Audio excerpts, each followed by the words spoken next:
in the small town of Willowbrook. Beneath an old gnarled oak tree stood a well, whispered about as the well that whispers your name.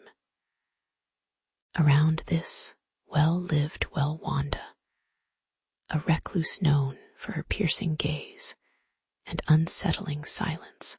She was rumored to have spent her entire life listening to the well's strange sounds, which echoed through the night like the distant cries of lost souls.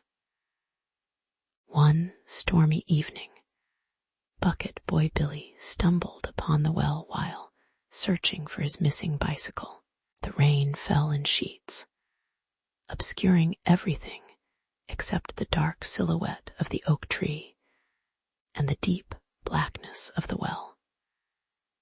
As he approached, a low, ominous voice filled the air, speaking in a language he couldn't understand. It called out his name, Billy. With growing dread, Billy reached into his bag for a flashlight. The beam cut through the darkness, revealing an unnatural stillness around the well.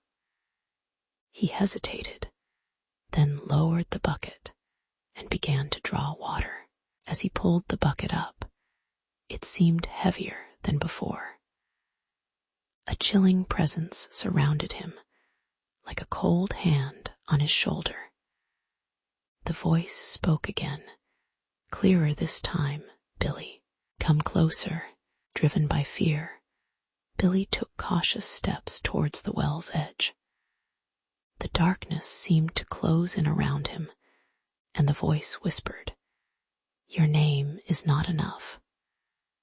Terrified, he dropped the bucket into the depths. The water churned violently, as if alive.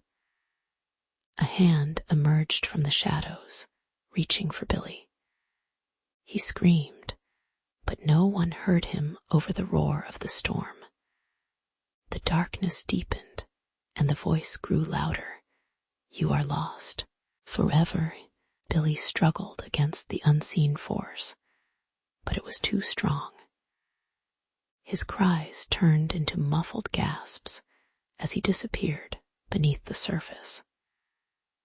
Days passed with no sign of Bucket Boy Billy. The townsfolk whispered about his fate, while Wellwanda remained in her cottage, staring blankly at the well where she had last seen him. Her silence became more pronounced, and her eyes gleamed with an unnatural light. The nights grew colder, and the storms more intense.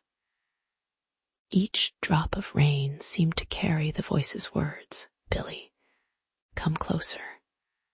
The well continued to whisper, but now it spoke in a deeper, more menacing tone.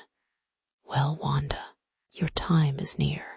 One stormy night, Wellwanda approached the well, her flashlight illuminating the water. As she lowered her bucket, the darkness seemed to shift, and an immense, shadowy figure rose from the depths. The voice was now a deep, resonant roar, filling the air with a sense of impending doom. "Wellwanda, you have heard my call," the figure growled. "You are the one who will join me." Without hesitation, Wellwanda dropped her bucket and stepped into the well. As she descended, the darkness closed around her like a vice, and the voice echoed through eternity, "You are lost.